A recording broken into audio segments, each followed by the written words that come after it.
સુરતના લિંબાયત ઝોન વિસ્તારમાં મંગલા પાર્ક, મહાપ્રભુનગર, ગોવિંદનગર, રાતનજીનગર સોસાયટીઓમાં 100 જેટલા તપેલા ડાઇંગ સીલ કરવામાં આવ્યું। લિંબાયત વિસ્તારમાં આ કામ સાથે 15,000 લોકો લગભગ સંકળાયેલા છે, જેથી લોકોને રોજીરોટી કામ વગર હેરાનગતિનો સામનો 5મો દિવસ સુધી કરી રહ્યા છે, જેથી સોસાયટીના રહીશો અને એસોસિએશન દ્વારા ખાસ અપીલ કરવામાં આવી જેથી સીલ ખોલવામાં આવે અને તપેલા ડાઇંગ દ્વારા બાંહેધરી લખી દિવાળી સુધી આ કામને ચાલુ રાખવામાં આવે, જેથી લોકોને રાહત મળે આવી રજૂઆત કરાઈ હતી। મારું નામ કેસરી પીડિતા હતા। કેશવભાઈ, શું રજૂઆત લઈને આવ્યા છે અને કોણ લોકો છે? અહીંયા તપેલા ડાઇંગ એસોસિએશનના લિંબાયત ઝોનના તમામ તપેલા ડાઇંગના આગેવાનો અને કારખાનેદારો અહીંયા આવેલા છે। અહીંયા કોર્પોરેશને જે સીલિંગનું કામ ચાલુ કર્યું છે, તો અમારી એમને એટલી જ વિનંતી હતી કે ભાઈ દિવાળી સુધીનું ટાઈમ આપીને આ લોકોને નોટિસ આપતે તો આ લોકોને રોજીરોટીનો પ્રશ્ન નડતે નહીં।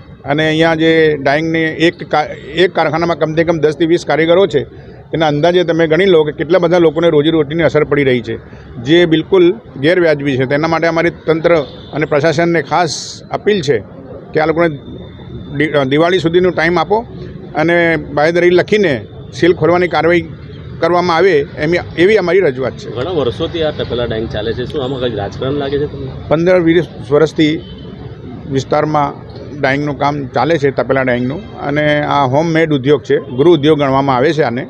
અને અત્યાર સુધી કોઈને કોઈ કારીગરને કે કોઈને પણ કોઈ પણ પ્રકારની મુશ્કેલી પડી નથી। મતલબ કેટલા લોકો આમાં ટોટલ આખા લિંબાયત ઝોનની વિસ્તારની વાત કરીએ તો 15 થી 25,000 જેવા કામદાર વર્ગ આવે છે, અને આ લોકોને રોજીરોટી પર બહુ મોટી અસર પડે એવું છે। મતલબ દબાણ છે, સાહેબને એવું કેવું છે કે ઉપરથી દબાણ છે, એના માટે આ કામગીરી અમે કરી રહ્યા છે। અને અમારી એટલી જ વિનંતી છે કે ભાઈ દિવાળી સુધી બધાને ટાઈમ આપીને યોગ્ય કરવામાં આવે એવી અમારી ખાસ રજૂઆત છે। ડેપ્યુટી કમિશનર સાહેબ પટેલ સાહેબને લિંબાયત ઝોનના છે, એમને અમે બધા મળીને રજૂઆત કરી છે। એમણે કીધું છે કે ભાઈ ઉપરથી મતલબ જે આદેશ આવશે કમિશનર સાહેબનો અને બીજા બધા અભિપ્રાયો લઈને અને બાંહેધરી આપીને અમે કોશિશ કરીશું ખોલવાની। આ લોકો ધારાસભ્ય સંગીતાબેન પાસે બી ગયેલા, શું રજૂઆત કરી છે? હા, અમારા હાજી રેહાનભાઈને ખબર છે એના માટે। આપણે મારું નામ મોહમ્મદ અઝરુદ્દીન અંસારી છે અને આપણે રહેવાનું લિંબાયતમાં છે। ડાઇંગનું ખાતું ચાલ્યું છે નાનું મોનું, બધા પરિવાર અને ઘર બધાને લઈને આપણું ખાતું ચાલતું છે નાનું અમથું। એમાં એવું હતું કે મહાપ્રભુ આપણે મંગલા પાર્કમાં એકવાર ટ્રકવાળાના કારણે એ ડ્રેનેજ લાઈન ધસાઈ ગયું હતું, એનું બધું બહાર આપણે ડાઇંગવાળા ઉપર આપી નાખી ગયા। એમાં એસએમસીવાળા કામ કરતા હતા, પાણી વહેતું હતું, એ બધા જોતા હતા। કામ ચાલુ હતું, એના વચમાં જ ટીવીવાળા જોડે વાત કરીને કંઈ વિડીયો બનાવીને આપી દીધું, અને એમાં ફસાઈ અમે બધા ડાઇંગવાળાને કરાવી દીધું। શું રજૂઆત લઈને આવ્યા? રજૂઆત એવું હતી કે ભાઈ કીધા વગર સીલ મારે છે, એમાં એવું હતું કંઈ અગ્રિમ નોટિસ આપી દેતા કે બતાવી દેતા કે અમે કાલે સીલ મારવાના છે, કે કંઈ પ્રોબ્લેમ હોત તો અમને કહી દેતા કે ભાઈ પ્રોબ્લેમ થાય છે, તમે થોડુંક વાર માટે ડાઇંગ બંધ કરી નાખો કે અમે ગટર લાઇનનું કામ કરી શકીએ। એ કીધા વગર ડાયરેક્ટ જ કીધું નહીં અને ડાયરેક્ટ જ આવીને સીલ મારવાનું ચાલુ કરી દીધું। રોજી પર કેટલું ફરક? રોજી પર એવું છે કે આપણે જેટલા બધા છે ઘર પરિવાર નાના અમથા મતલબ કે ગામથી આવેલા છે બધા, ત્યાં જ રહેવાનું છે, ત્યાં જ ખાવાનું છે, ત્યાં જ કામ કરવાનું છે। અમે અત્યારે તો ઘણા બધા લોકો છે, આખો એને 4-5 એરિયો ઘેરાયેલો છે, અને હમણાં સીલ ચાલુ જ છે, સીલ મારવાનું ચાલુ જ છે।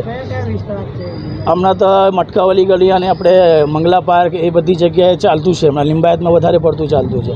પણ એમાં એવું હતું કે કંઈ કહીને આવતે કે કંઈ કરીને આવતે ને તો આપણને સમજાય કે ભાઈ કીધું છે તો બંધ કરી દઈએ। લિંબાયત ઝોનના અધિકારીને તમે રજૂઆત કરી, શું જવાબ મળ્યો છે?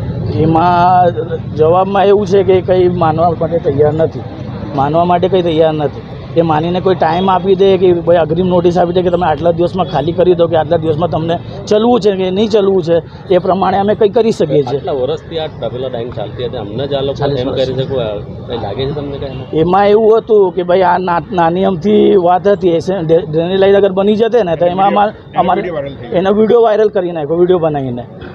વાત કોઈ લાંબી નહીં હતી, એક ડ્રેનેજ લાઈન તૂટવાના કારણે આપણું બધું કામ બગડી ગયું। એમાં એસએમસીવાળા કામ કરતા જ હતા, એમાં એક માણસે વિડીયો બનાવીને વાયરલ કરી નાખ્યો, પણ ડાઇંગવાળા જેના પાણી વહે છે એ લોકોને કંઈ કહેવું જોઈએ, અગ્રિમ નોટિસ આપવું જોઈએ કે ભાઈ હા। અને એમાં રજૂઆત એવું છે કે ભાઈ ખોલી નાખો, એમને થોડુંક ટાઈમ આપે કે ભાઈ આટલા દિવસ સુધી ચલવો, કે તમે એટલા દિવસમાં તમે તમારો વારો કરી લો। તો અમે ઘર પરિવાર લઈને બેસેલા છે અહીંયા, ઘર પરિવાર